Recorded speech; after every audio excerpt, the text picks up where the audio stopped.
Robbery with force upon things under subdivision B of Article 299. Elements of robbery with force upon things under subdivision B of Article 299. 1. That the offender is inside a dwelling house, public building, or edifice devoted to religious worship, regardless of the circumstances under which he entered it. 2. That the offender takes personal property belonging to another with the intent to gain any of the following circumstances. A. By breaking of doors, wardrobes, chests, or any other kind of locked or sealed furniture or receptacle. Or B. By taking such furniture or object away to be broken or forced open outside the place of the robbery. Entrance into a building by any of the means mentioned in Subdivision A of Article 299 is not required in robbery under Subdivision B of the same article. It will be noted that the robbery defined in Article 299 is committed in two ways. As stated in Subdivisions A and B, Subdivisions A and B are separated by the words or, if indicated thereby that each subdivision is independent of the other. Hence, to commit robbery defined in Subdivision B of Article 299, it is not necessary that the offender should have entered the building of any of the means mentioned in Subdivision A. Thus, a guest in the house of the offended party or a servant in that house may be guilty of this kind of robbery if he breaks open a locked wardrobe or chest inside the house, or if he takes it outside to be broken, and once broken takes therefrom personal property. The term door in paragraph 1 of Subdivision B of Article 299 refers to any doors, lids, or opening sheets of furniture or other portable receptacles, not to inside doors of house or building. The reason for this ruling is that paragraph 2 of the same subdivision and article speaks of taking such furniture or objects away to be broken or forced open outside the place of robbery. In contrast, and as distinguished from the door indicated in paragraph 2 subdivision A of the same article 299, which refers to doors of the buildings, the breaking of which is resorted to by the malefactors to gain entrance into the building.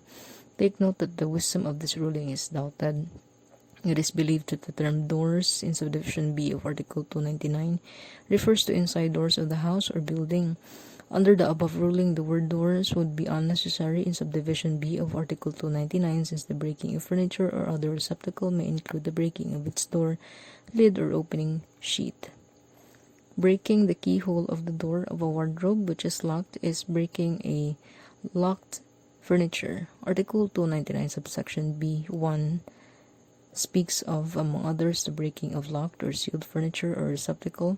Not the breaking of the lock is argued by the appellant. Breaking or destroying the keyhole of the door of an aparador which was locked is virtually destroyed by a locked furniture. True indeed, the revised penal code does not state as one of the modes of committing robbery the destruction of a keyhole, but the destruction of a keyhole of an aparador is itself a destruction of a locked furniture, just as one who hurts his finger hurts his hand.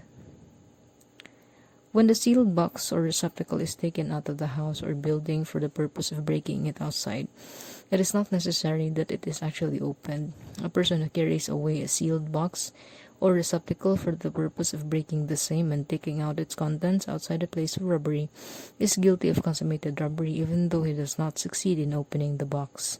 The phrase to be broken or forced open outside in Subdivision B, paragraph 2 of Article 299 only indicates the objective element of the offense. In estafa or theft, if the locked or sealed receptacle is not forced open in the building where it is kept or taken therefrom to be broken outside.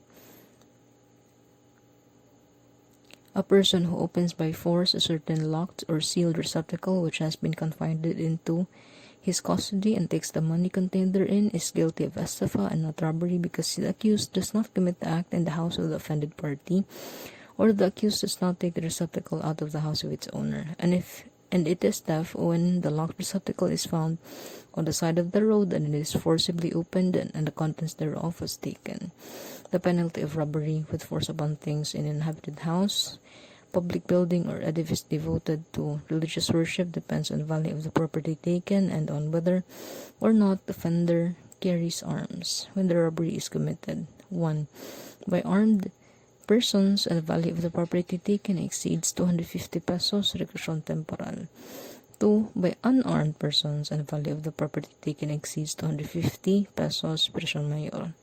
3. By armed persons, but the value of the property taken does not exceed 250 person mayor, by unarmed persons, and the value of the property does not exceed 250 person mayor minimum. And 5. In a dependency of inhabited house, public holding, or edifice devoted to religious worship, the penalty is lower in degree than those specified previously. A bolo is not an arm when used by a servant to open a trunk in his master's house. Thus, a servant who used a bolo in breaking open a trunk when in the house of his master and took the money therefrom was guilty of robbery committed by an unarmed person. Arm carried must not be used to intimidate. The weapon carried by the offender must not have been used to intimidate a person, for the reason that once the circumstance of intimidation enters the commission of the crime, it is sufficient to remove the offense from Article 299 and place it within the purview of Article 294. Even those without arms are liable to the same penalty. The liability for carrying arms while robbing an inhabited house is extended to each of the offenders who take part in the robbery, even if some of them do not carry arms. Reason why heavier penalty is imposed for robbery in a dwelling house. Note that the penal law punishes more severely the robbery in a house used as a dwelling than that committed in an inhabited place, because of the possibility that the inhabitants and the farmer might suffer bodily harm during the commission of the robbery.